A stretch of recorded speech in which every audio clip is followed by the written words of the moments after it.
Alright, this is going to be a review on Skyrim. I haven't beaten the game yet. It's not a review on the plot, the campaign, or anything like that. It's just some things that I found interesting, some bugs, some things that they did right. It's not meant to bash it or even praise it, but I do love the game. Unfortunately, I don't have any material to show you, as my Xbox Live account got suspended and I can't access my videos. Anyway, where to begin? It's Skyrim. Probably the most anticipated game of the year, aside from the first-person shooter titles that have come out. First-person or third-person. Not going to forget about Gears of War 3. Great game. Anyway, one bug in the game, glitch. I don't know what it is, but it definitely needs a patch. Have any of you ever noticed that when a lockpick breaks, all of a sudden when you put the next one in, it just breaks automatically? And this continues until you exit out of the lockpicking sequence and have to restart. It's really annoying. I've wasted countless lockpicks out of it. No idea why the game does it. I haven't encountered it in any of the other Bethesda games. I don't know if it's actually worked in. Whenever I try to search for something about that online, I get no results that are helpful. Really annoying. Of course, there are the common Bethesda glitches, but that's because it's a streaming world. And, you know, there's always the problem with that. You know, you always find the goat in the stairwell. You hit someone, and for some reason they fly into the air and then stretch to imaginable dimensions. But that's common through all Bethesda games, and you can't really, you know, hate them for it, for the quality of game they put out. One thing I do like about the game, and by like I mean love, giants. Who doesn't love those big guys? Assholes.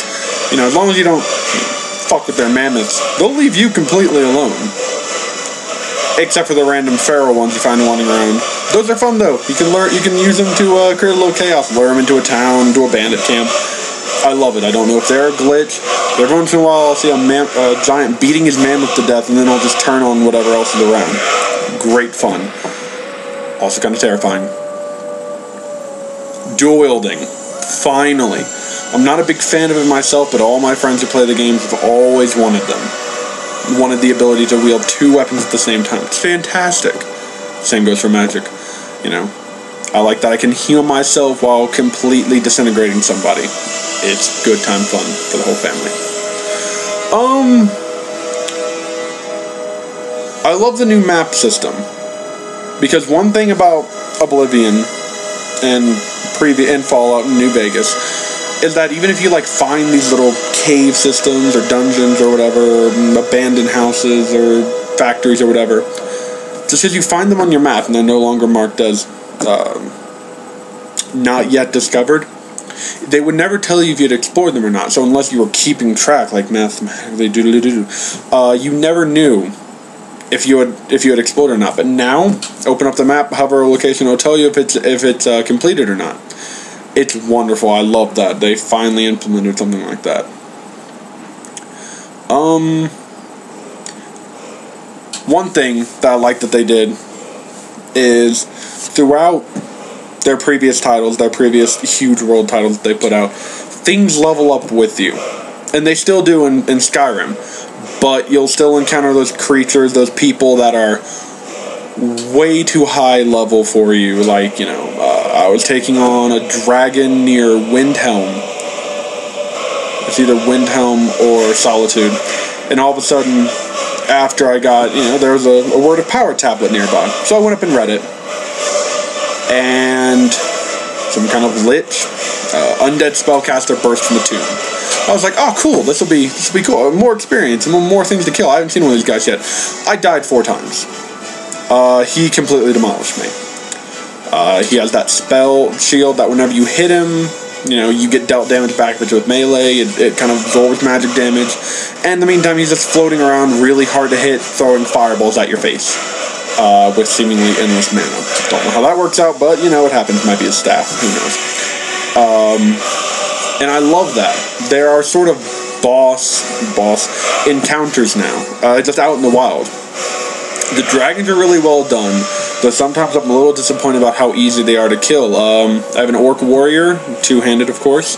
Part of the companions, I'm a werewolf. I transformed into my werewolf, popped my orc Rachel, and I proceeded to 5-shot the dragon. I was a little disappointed in that, but at the same time I felt pretty badass. No complaints. It's a wonderful game. Of course, you know, with every huge game like this, there are going to be those little things that annoy you. Sometimes on my Xbox, because I do not have it for computer, unfortunately, during the loading screens, the game will freeze. But that happens, yet again, with all Bethesda games sometimes for consoles. I'm not going to fault them for it. It's something that they do need to work on, though, because it is aggravating. Yet again, another thing that all Bethesda games have that really gets to me is, like, I accidentally shouted in Whiterun. And even though I was the Thane, and I approached the guy, I was like, hey, yo, let it go. My companion who was with me, you know, the one you get for becoming the Thane, she proceeds to go completely fucking apeshit on all these guys, and I, of course, get in trouble, even though I told her not, I didn't give her any orders like that. Then all of a sudden, that town, everyone's trying to fucking kill me. And I didn't realize that she was still fighting, and therefore I was still fighting when I left Dragon, whatever the hell it's called, Dragon Rest or whatever.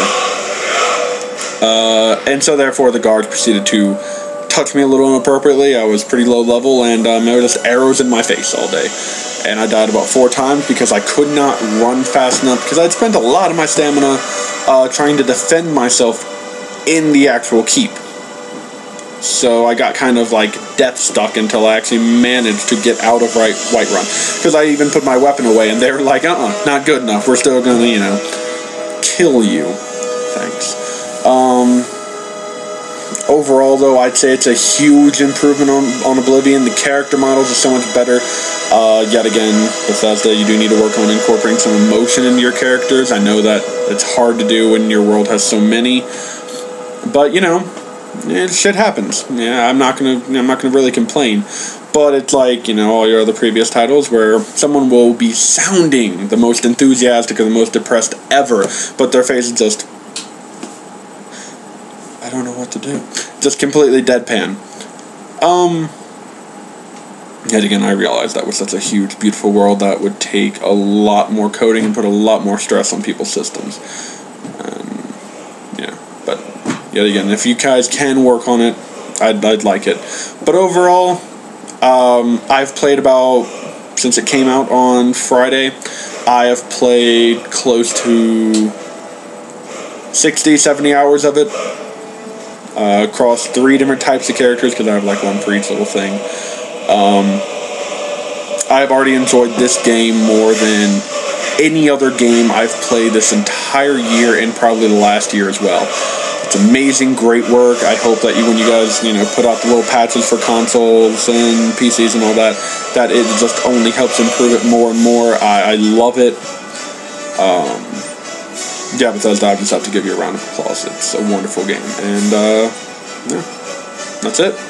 I'm planning, depending on how this goes, I'm planning on starting to do game reviews now and again.